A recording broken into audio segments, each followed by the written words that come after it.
Air Next, your vision, your voice.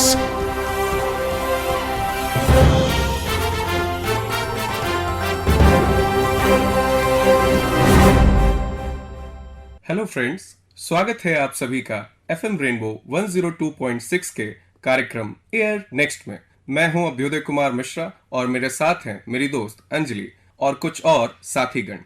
हम सभी आत्माराम सनातन धर्म महाविद्यालय अर्थात ARSD कॉलेज DU की तरफ से यहाँ मौजूद हैं। तो अंजलि इस वक्त मुझे देखकर सोचे जा रही हैं कि सिर्फ तुम ही बोलते रहोगे या मुझे भी बोलने दोगे? अरे नहीं नहीं अभयोदय, मैं भी अपना परिचय देने के बारे में ही सोच रही थी। मैं अंजलि धनबाद झारखंड की रहने वाली हूँ और मैं तृतीय वर्ष ग्रेजुएशन की छात्रा हूँ। बात करें मेरी रुचि की तो मुझे गाना गाना और गाना सुनना बेहद पसंद है। अभयोदय, हमने अपना परिचय तो दे ही दिया, तो क्यों ना हम अपने बाकी साथियों का भी परिचय ले। दोस्तों, आप सभी श्रोताओं को मेरा सादर प्रणाम। मेरा नाम हर्ष पहाड़िया है। मैं नई दिल्ली के इंद्रपुरी क्षेत्र का निवासी हूँ। मेरी रुचि नाट्य कला तथा वेदांत पर आधारित पुस्तक पढ़ने में है।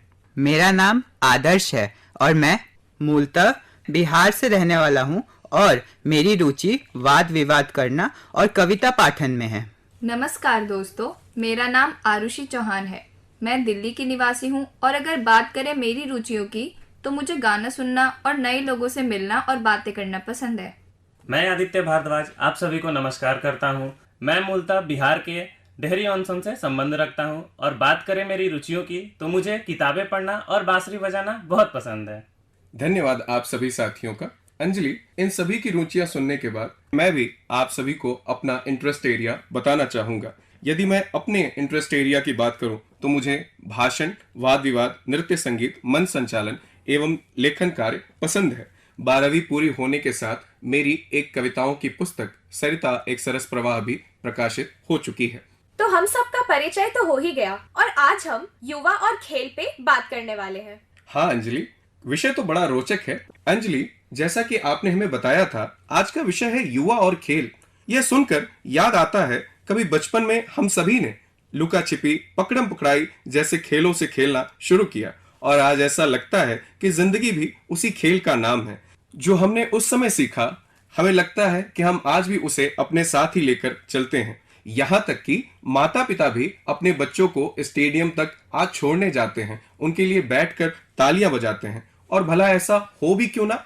हमारे राष्ट्रपिता महात्मा गांधी का सपना था, उनका ऐसा मानना था कि बच्चों को स्कूल में केवल शिक्षा ही नहीं दी जानी चाहिए, अपितु उनका सर्वांगीण विकास होना चाहिए। बिल्कुल अभयोदय, इसी का तो परिणाम है कि शिक्षा के साथ साथ आज हमारा देश खेल जगत में भी अपना नाम रोशन कर रहा है। मैं समझती हूँ कि खेलों के मामले में भारत अन्य देशों से कोई कम नहीं है। भारत ने विभिन्न क्षेत्रों में उपलब्धियां हासिल की हैं और खेल भी इससे अछूता नहीं है। इसकी शुरुआत क्रिकेट में दबदबे से हुई थी। अभयोदय, आपको 1983 का वह सुनहरा साल तो याद ही होगा जब भारत ने पहली बार कपिल देव की कप्तानी में विश्व कप ट्रॉफी अपने नाम किया था। बिल्कुल सही कहा अंजलि, हम कपिल देव को कैसे भूल सकते हैं। हमारा देश अन्य क्षेत्रों के साथ साथ आज खेल की दुनिया में भी एक महाशक्ति के रूप में उभरता जा रहा है, जिसके उदाहरण के रूप में हम ओलंपिक खेलों को भी देख सकते हैं। भारतीय पुरुष हॉकी टीम ने स्वतंत्रता के पूर्व 3 एवं स्वतंत्रता के पश्चात 5 स्वर्ण पदक अपने नाम किए हैं। बिल्कुल अभयोदय, वहीं अगर टोक्यो ओलंपिक्स की बात की जाए तो भारत के युवाओं ने कुल 7 पदक अपने नाम किए हैं। अपने देश की इस जीत और उपलब्धियों को देख मुझे एक गीत याद आ रहा है, जो कि है फिल्म चक दे से और जिसके बोल हैं चक दे ओ चक दे India. Welcome back to program air next. मेरा तो अभी से मन कर रहा है कि मैं किसी मैदान में जाऊं और खेलना शुरू कर दूं। खैर, आइए लौटते हैं अपने विषय पर और शुरू करते हैं आज की चर्चा। हर्ष, यहाँ मैं आपसे जानना चाहूंगा कि भारत में खेल को आप किस प्रकार से देखते हैं? भारत में खेल प्राचीन काल से आधुनिक काल तक परिवर्तन की विभिन्न अवस्थाओं से गुजरे हैं। आप जानते हैं, युवाओं को न केवल शिक्षा में अपितु खेलों में भी आगे बढ़ाने के लिए सरकार अनेकों कार्य कर रही है, जिससे युवाओं का शारीरिक, मानसिक और बौद्धिक विकास हो सके, स्वस्थ और समर्थ राष्ट्र बने और विश्व में देश का नाम हो।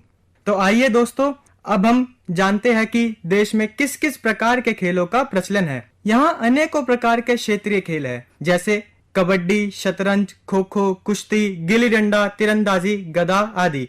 इन खेलों को शहरों में खेलते हुए कम देखा जाता है, पर गांव, कस्बों और कम विकसित क्षेत्रों में ऐसे खेलों का खूब प्रचलन है।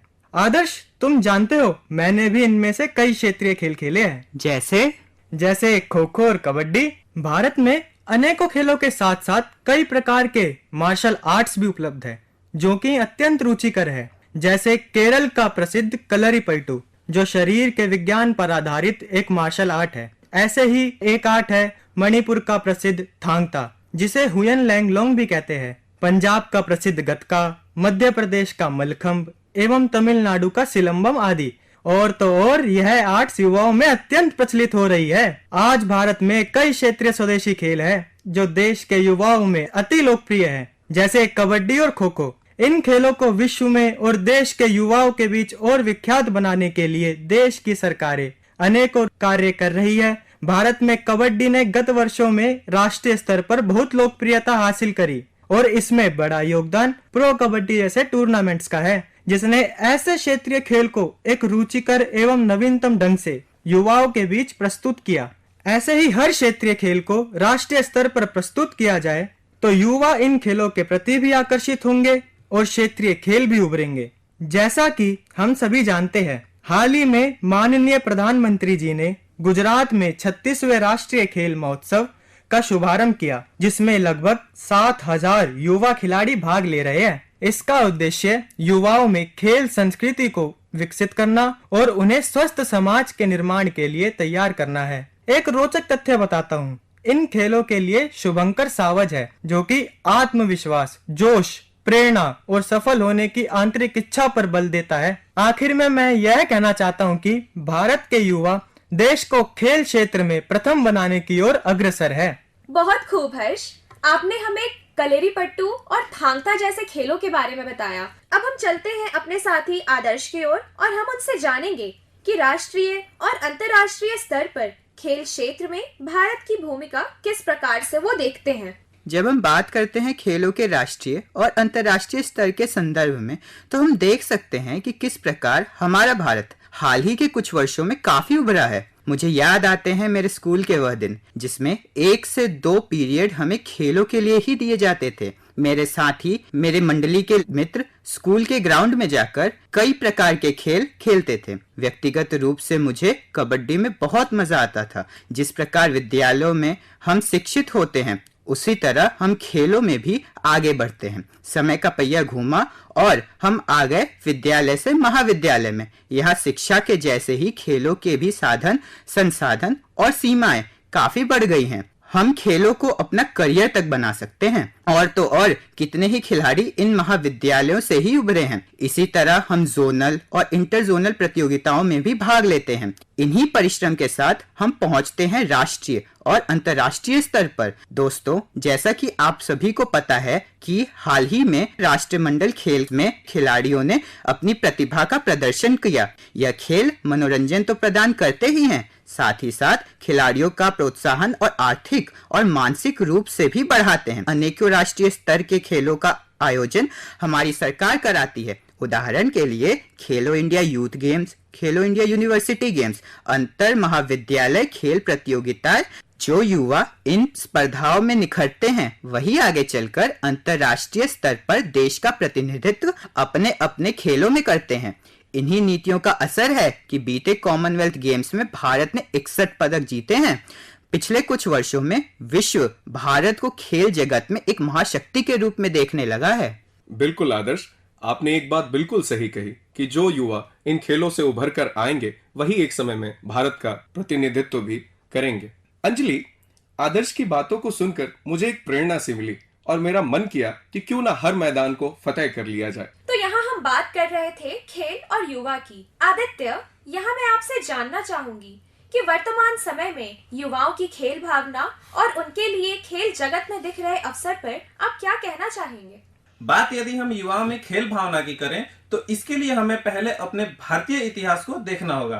प्राचीन भारत में यदि सिंधु घाटी सभ्यता की बात करें तो हमें वहां शतरंज के साक्ष्य देखने को मिलते हैं तथा महाभारत में चौसर जैसे खेलों का वर्णन मिलता है। घुड़सवारी, तीरंदाजी, कुश्ती तो हमारे खेल संस्कृति का अभिन्न अंग रहे हैं। मध्यकालीन भारत की बात करें तो आज के युग का पोलो मुगल बादशाहों के बीच काफी प्रचलित रहा था। आधुनिक भारत में आज से कुछ दशक पूर्व खेलों के प्रति युवाओं का जुड़ाव थोड़ा कम देखने को मिलता था, परंतु फिर भारत सरकार के अथक प्रयासों द्वारा युवाओं में खेल भावना को पुनर्जीवित किया जा रहा है। दोस्तों, भारत सरकार द्वारा समय समय पर अनेक योजनाओं का संचालन किया जाता रहा है तथा खिलाड़ियों का मनोबल बढ़ाने के लिए उन्हें पुरस्कृत भी किया जाता है। सरकार की ओर से खिलाड़ियों को भारत रत्न, पद्म भूषण, पद्म विभूषण, राजीव गांधी खेल रत्न, अर्जुन अवार्ड, अनेक पुरस्कार से पुरस्कृत किया जाता है।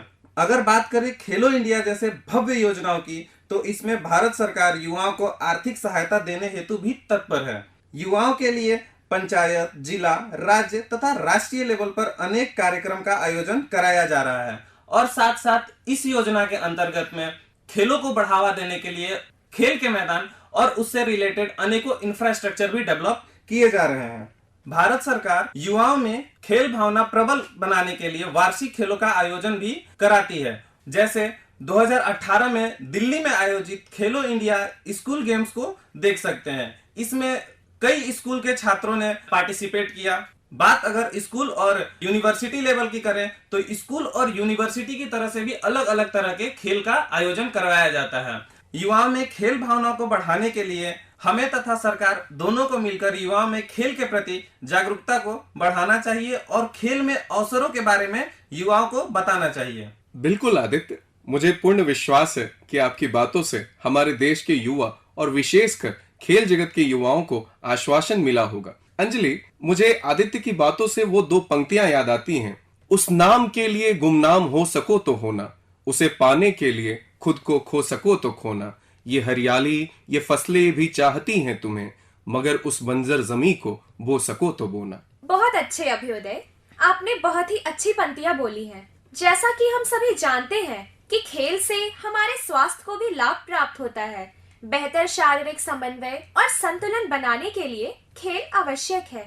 तो आप बताइए आरुषि, आप इस पे क्या कहना चाहेंगे? खेल खेलना ना सिर्फ शारीरिक स्वास्थ्य को बल्कि मानसिक स्वास्थ्य को बेहतर बनाने का भी एक शानदार तरीका है। आजकल की इस दुनिया में जैसे तनाव बहुत है, विशेष तौर पर युवाओं को अनेक प्रकार की मानसिक समस्याओं का सामना करना पड़ता है, जैसे कि शिक्षा से संबंधित, जॉब की समस्या, बहुत बार घर की भी समस्याएं होती हैं। तो अब इन सभी समस्याओं को समाधान के लिए मुझे तो बस खेल ही सहायक लगता है। मेरे सभी साथी मुझसे सहमत होंगे कि खेल के मैदान में जाते ही कुछ समय के लिए हम अपनी सारी समस्याओं को भूल जाते हैं और प्रसन्नता का अनुभव करते हैं। क्यों दोस्तों? बिल्कुल आरुषि, बिल्कुल बिल्कुल। हम युवाओं को तो सरकार का बहुत धन्यवाद देना चाहिए, जिन्होंने न केवल स्कूल लेवल पर बल्कि कॉलेजेस में भी खेलों की सुविधाएं प्रदान की हैं। तो दोस्तों, आइए अब हम खेलों के द्वारा होने वाले कुछ मानसिक व शारीरिक लाभों के विषय में चर्चा करते हैं। जैसा कि खेलने से नींद बेहतर आती है। जब हम खेलते हैं तो हमें थकान महसूस होती है और नींद अच्छी आती है, जिससे हमारा पढ़ाई में भी मन लगता है और अन्य गतिविधियों को भी हम बहुत ही आसानी से कर पाते हैं। अगर हम प्रतिदिन खेल खेलते हैं तो इससे न केवल हमारी मांसपेशियां बल्कि हमारी हड्डियां भी मजबूत होती हैं, जो कि आजकल के जीवन में बहुत ही आवश्यक है। इतना ही नहीं बल्कि खेलने से हमारा वजन भी नियंत्रण में रहता है। मोटापे से छुटकारा पाने का एक शानदार तरीका है खेल कूद में शामिल होना। खेल हमारे तनाव को भी दूर करता है और स्ट्रेस हार्मोन को कम करता है। और भी सुनिए दोस्तों, अभी खेल के लाभ समाप्त नहीं हुए हैं। खेलने से हमारी इम्यूनिटी भी मजबूत होती है। खेल खेलते समय पसीना बहता है, शरीर से टॉक्सिन्स निकल जाते हैं, जिससे इम्यून सिस्टम भी स्ट्रांग होता है। और हम सब युवाओं के लिए तो इम्यूनिटी पावर का स्ट्रांग होना बहुत आवश्यक है, तभी तो हम अनेक बीमारियों का सामना कर पाएंगे। तो अब यह तो हुए शारीरिक लाभ। अब जानते हैं खेलों से होने वाले कुछ मानसिक लाभ। खेलने से हमारा दिमाग भी तेज होता है और सकारात्मक दृष्टिकोण खेल लाते हैं और हमारे अंदर आत्मविश्वास भी बढ़ता है।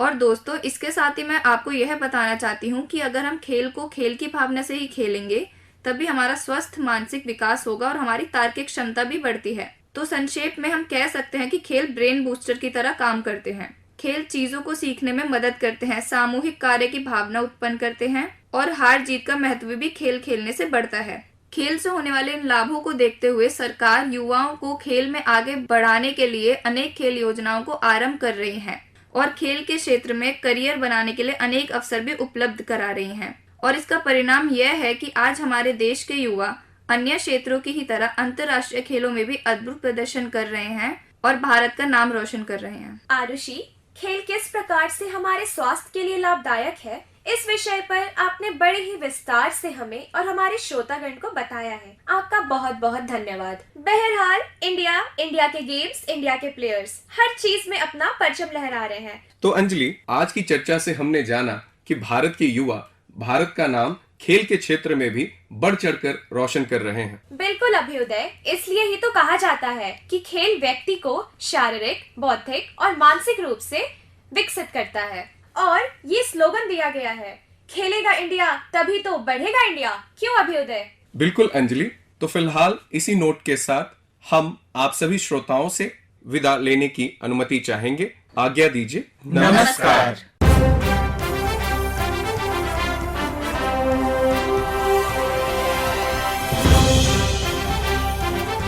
Air next.